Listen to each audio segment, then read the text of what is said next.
You want to improve and want to improve fast. Try this method by Tour de France winner Jonas Vingegaard. Jonas went from getting destroyed in the Tour de France to winning it just a year later. In this video, I show you how Jonas Vingegaard made rapid improvements to win cycling's most prestigious competition 2 years in a row. In 2021, the cycling world was run by a cyclist named Tadej Pogačar. He had won the Tour de France in 2020, then again in 2021, with no one coming close, and many people wondered if anyone would stop his reign. Meanwhile, in the 2021 Tour de France, Jonas got second place, but he was several minutes behind Tadej, so it wasn't even close. Are you worried about Vingegaard, for instance? Why should I be? At the start of 2022, there was a race where Tadej was so far ahead of Jonas, who was trailing behind him, that he had time to play a game of rock, paper, scissors with a teammate. However, Jonas wasn't intimidated by Tadej, but instead saw his dominating performances as a fun challenge. In training, he used them as motivation to work harder, and in competitions, every time he was in a race with Tadej, he performed better. Then, in the 2022 Tour de France, he finally beat Tadej and became the champion. But it could have been a fluke. Tadej had made some costly mistakes, and he would surely be back for the next Tour de France with a vengeance. And he was.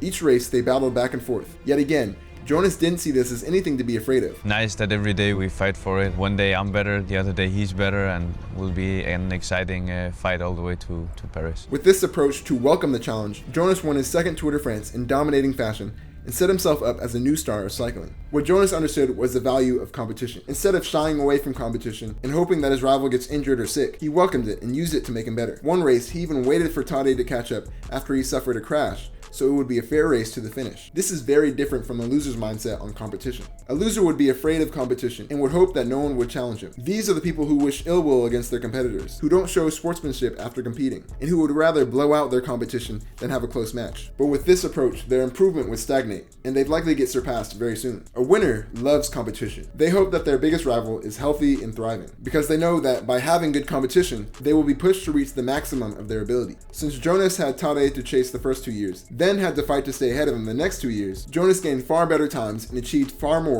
than if he never had a competitive rivalry. Competition and rivals are valuable to help us realize our potential. To take advantage of rivals in your sport or league, determine who your rival would be. It could be a certain athlete, a team, or multiple people or teams. Then use this rival as motivation to give your best in training and especially to give your best in competition. By doing this, you'll perform better and reach higher heights than you would have on your own. So if you have a rival, thank them. And if you don't have a rival, find one or make one up, because rivals are a key ingredient to become our best.